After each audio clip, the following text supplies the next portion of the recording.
بسم اللہ الرحمن الرحیم، السلام علیکم ورحمۃ اللہ۔ الیکشن میں اب ٹوٹل وقت 24 سے 48 گھنٹے کا رہ گیا ہے۔ 8 فروری 2024 اب بالکل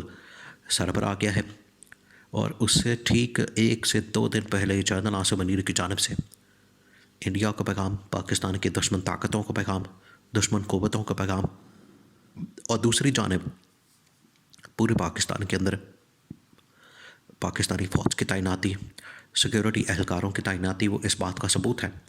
کہ پاکستان کی جو سیکیورٹی ہے، پاکستان کی جو اکنامک سچویشن ہے، پاکستان کی جو پولیٹیکل سچویشن ہے، اس کا جو احساس ہے جنرل عاصم منیر کو بخوبی اس کا احساس بھی ہے، ادراک بھی ہے۔ اور جو پاکستان کے حالات و واقعات ہیں، جو پولیٹیکل سچویشن ہے جس میں عمران خان کے خلاف مقدمات اور کیسز، دوسری جانب نواز شریف کی وزارت عظمیٰ تک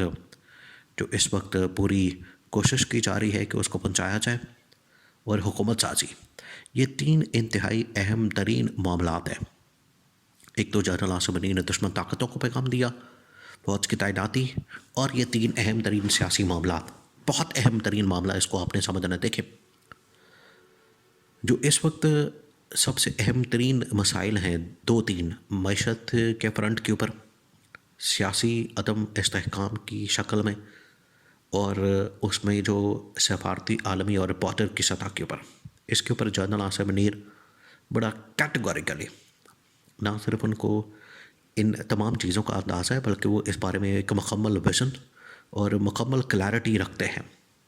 سب سے پہلے تو جنرل عاصم منیر کی جانب سے آج تقریباً الیکشن سے 24 گھنٹے پہلے بڑی کلیئرٹی کے ساتھ عالمی طاقتوں کو، خاص طور پر دشمن طاقتوں کو پیغام دے دیا گیا کہ جو بھی ہمارے معاملات میں مداخلت کرے گا، جو بھی پاکستان کی طرف میلی آنکھ سے دیکھے گا، انڈیا ہو یا کوئی اور طاقت، اس کی ہم آنکھیں باہر نکال دیں گے۔ اور انڈیا کو جو پیغام دیا گیا کہ پاکستان کے اندر وہ جو ٹارگٹ کلنگ کرتے ہیں، اس کے باقاعدہ ایویڈنس اور ثبوت ہمارے پاس آ چکے ہیں، اور انڈیا کو ہم نے عالمی سطح کے اوپر ننگا کر دیا ہے۔ پہلی بات یہ اگلی حکومت کے لیے پیغام ہے کہ آپ نے اس طرف نہیں جانا۔ دوسری بات یہ کہ اب جو بارڈر ایریا ہے اس کے اوپر جو تھریٹس موجود ہیں، انہوں نے جنرل عاصم نے کہا مکمل طور پر تیار ہے۔ اب آ جائیں پاکستان کے اندر جو موجودہ سیاسی معاشی صورتحال ہے، جہاں پر سیاست کی بات ہے، جو سیاست کے اندر ایک پورا محاذ گرم ہے، اس کے اندر بہت سارے پہلو ہیں۔ سب سے بڑا جو پہلو ہے اس وقت پاکستان کے اندر سیاسی عدم استحکام کا، کہ پاکستان کو ہم نے استحکام کی طرف لے کر جانا ہے، اور پاکستان کی جو ٹاپ ملٹری کمانڈ ہے، انہوں نے جو ہفتہ پہلے کور کمانڈرز کانفرنس کی ہے، اس کے اندر اس کو ڈسکس کیا گیا ہے کہ پاکستان میں کس طرح سے جو عدم استحکام ہے اس کا خاتمہ کرنا ہے، اور اس کے لیے ہم نے آگے بڑھنا ہے۔ تو لہٰذا یہ فیصلہ کیا گیا تھا کہ جو الیکشن کو ڈیلے کرنے کی، اس کو ملتوی کرنے کی، اس کو آگے کرنے کی جو باتیں ہوتی ہیں، اس طرح کی تمام افواہوں کو ہم نے مسترد کرنا ہے، اور الیکشن کو میک شور کرنے کے لیے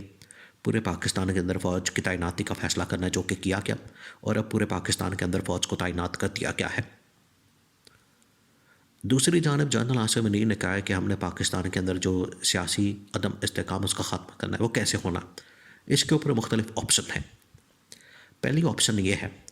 کہ عمران خان کی جو پاپولیرٹی ہے، عمران خان کی جو مقبولیت ہے پورے پاکستان کے اندر، وہ اتنی زیادہ ہو چکی ہے کہ اگر ہم اس کو مائنس کرنے چاہتے ہیں، اس کو ختم کرنے کے لیے جاتے ہیں، اس کو سسٹم سے نکالنے کے لیے جاتے ہیں، تو عوام اتنا ہی اس کو اپنی ضد بنا رہے ہیں۔ تو یہ تو معاملہ الٹا پاڑا ہے۔ بجائے ہم معاملات کو آگے کی طرف لے کر جائیں، سیاسی استحکام پیدا کریں، پولیٹیکل سٹیبلٹی پیدا کریں، معاملات کو بہتر کریں، یہ تو ساری چیزیں ہمارے الٹا گلے پڑی ہیں، اور ہمارے تو چیزیں ہاتھ سے نکل رہی ہیں۔ استحکام پاکستان کے لیے بہت ضروری ہو چکا ہے۔ تو عمران خان کے خلاف یہ سب کچھ کر کے تو ہمیں کوئی فائدہ نہیں ہو رہا، ہمیں تو کوئی اس کا بینیفٹ نہیں ہو رہا۔ ہاں، اس سے اگر پاکستان کے اندر جو عمران خان کے سیاسی مخالفین ہیں وہ کہیں فائدہ اٹھا رہے ہیں، وہ بینیفیشری بن رہے ہیں، تو اس سے پاکستانی قوم کو کیا فائدہ ہو رہا ہے؟ اس سے پاکستان کی ریاست کو کیا فائدہ ہو رہا ہے؟ پاکستان کی اسٹیبلشمنٹ کو کیا فائدہ ہو رہا ہے؟ وہ ایک خاندان کے 2-3 لوگوں کو اگر فائدہ ہو رہا ہے تو اس میں ہمیں حصہ دار نہیں بننا، اس میں ہم نے شراکت دار نہیں بننا، اور اپنے اوپر بدنما داغ نہیں لگانا۔ یہ پہلی بات۔ دوسرا جو اس حوالے سے بتایا گیا ہے کہ جو اگلی حکومت ہے وہ اس میں یہاں پر بڑی بات ہو رہی ہے، حالانکہ ایسا ابھی فیصلہ کوئی نہیں ہوا، نہ ایسی کوئی بات ہے کہ نواز شریف نے وزیر اعظم بننا ہے یا نواز شریف کو وزیر اعظم بنانا ہے اور چیف منسٹر کے لیے مریم نواز کو فائنل کر لیا کیا. ابھی ایسی کوئی بات نہیں ہے. نہ ہی چیف منسٹر کو فائنل چیف منسٹر کے لیے مریم نواز کو فائنل کیا گیا ہے اور نہ ہی نواز شریف کو وزیر اعظم کے لیے فائنل کیا گیا ہے.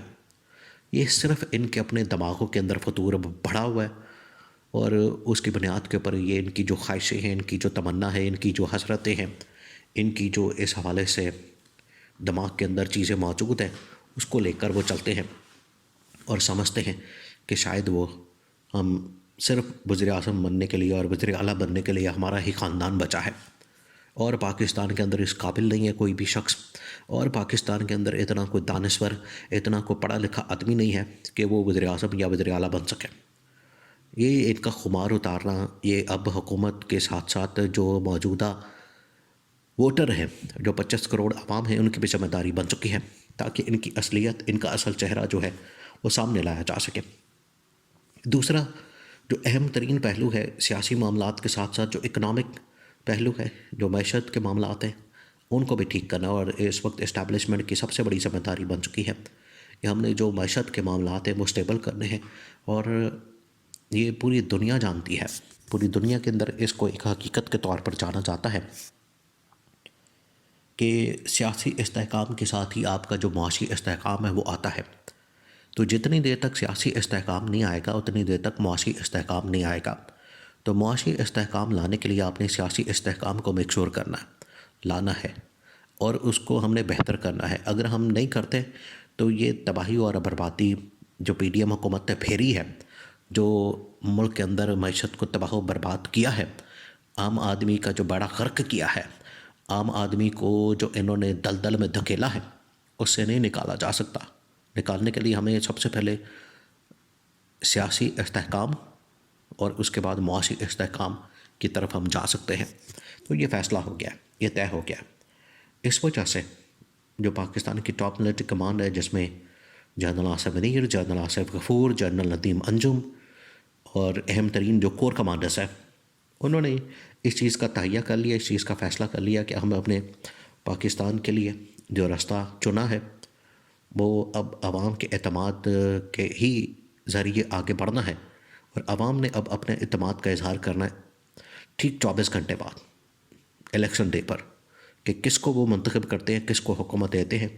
اور اس کے نتیجے میں پولیٹیکل استحکام کو لانا ہے. وہ چاہے عمران خان ہی کیوں نہ ہو، پھر عمران خان کی رہائی کو ہم نے یقینی بنانا ہے،